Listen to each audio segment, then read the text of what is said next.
Have you ever sat in class knowing you're smart enough to succeed, but somehow you just don't? You understand the lesson when the teacher explains it. You nod your head. You think, yeah, I get this. But when you go home, you don't open the book. You tell yourself, I'll study later. Later becomes tomorrow. Tomorrow becomes next week. And before you know it, the exam is here. And you're not ready. Maybe you've even convinced yourself of something dangerous. I'm just not a school person. But deep down, you know that's a lie. This is the story of a young man named Ethan Cole, a student who was failing nearly every subject, not because he was stupid, not because he was lazy, but because he was afraid of trying. And one single question changed everything. Ethan was 21 years old, studying mechanical engineering at a mid-sized university. From the outside, he looked normal, but inside, he was drowning. His teachers in high school had called him gifted. His test scores were above average. His mind was sharp. Yet by his third year of college, his GPA was 1.9. Academic probation, 2 warning emails, 1 more failure, and he'd be suspended. Every semester followed the same painful cycle. Week 1. This semester will be different. Week 2 through 3. Miss a few morning classes. I'll catch up later. Week 4 through 7. Stop going entirely. I'll just study before exams. Week 8 through 12.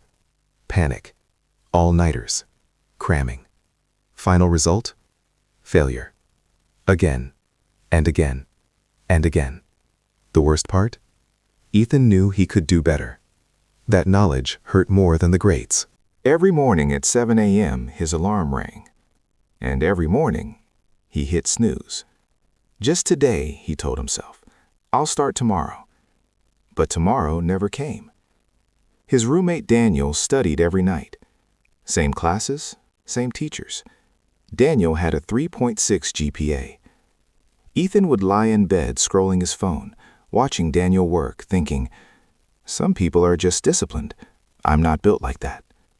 That belief slowly destroyed him. One night in November, his phone rang.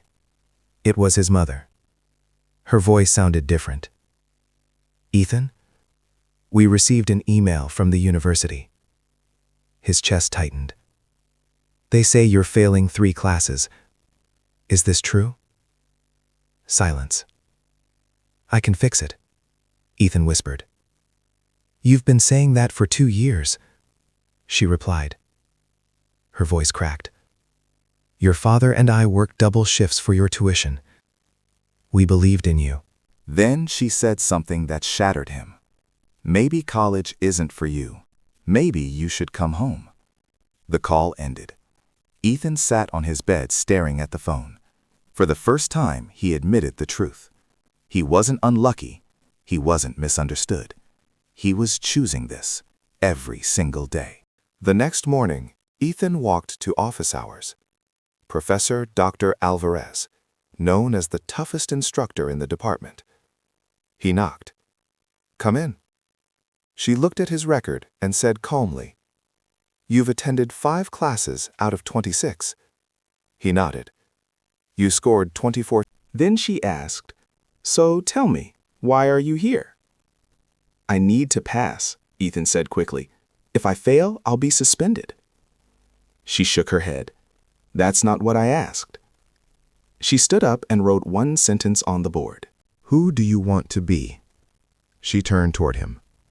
Not what grades you want, not what career you want. Who do you want to be? Ethan didn't answer. She continued. You don't study because if you truly tried and still failed, you'd have to face the idea that maybe you're not as smart as you think. So you protect your ego by not trying at all. The words hit like a punch. Is that who you want to be? She asked. The talented guy who never shows up? Or someone who tries, even if it's uncomfortable? She pointed at the board. Come back when you have a real answer. That night, Ethan sat alone with a blank page. Who do you want to be? He wrote answers and crossed them out. Successful. Too vague. A good son. Not deep enough. At 1:17 a.m., he finally wrote, "I want to be someone who doesn't give up on himself." And suddenly, everything made sense. Every skipped class, every snooze button, every excuse. They were all ways of giving up on himself. He wrote one more line.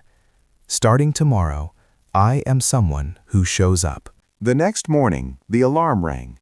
Every instinct told him to hit snooze, but he remembered the sentence. He stood up. He went to class. He sat in the front row. That day, he understood only half the lecture, but he showed up. Week after week, he kept showing up. Not perfect, not motivated, just present. His grades slowly climbed. That semester, he earned a C, and it felt like a victory, because for the first time in years, he hadn't quit. Next semester. Same question. Who do I want to be? Same answer. Someone who shows up. His GPA rose. 3.1, 3.5, 3.8.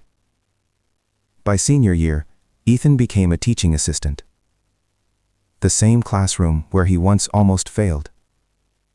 On graduation day, he walked across the stage with 3.9 GPA in his final year. Full graduate scholarship. His mother cried. "I'm proud of you," she said. Ethan smiled. "So am I." If you're watching this, maybe you're smart, but stuck. Maybe you keep saying, "I'll start tomorrow." Let me ask you the same question. Who do you want to be? Not someday, not next year, tomorrow. Write it down, then wake up and live that answer, just for one day. Because discipline isn't talent, it's identity. And when you change who you believe you are, your life follows.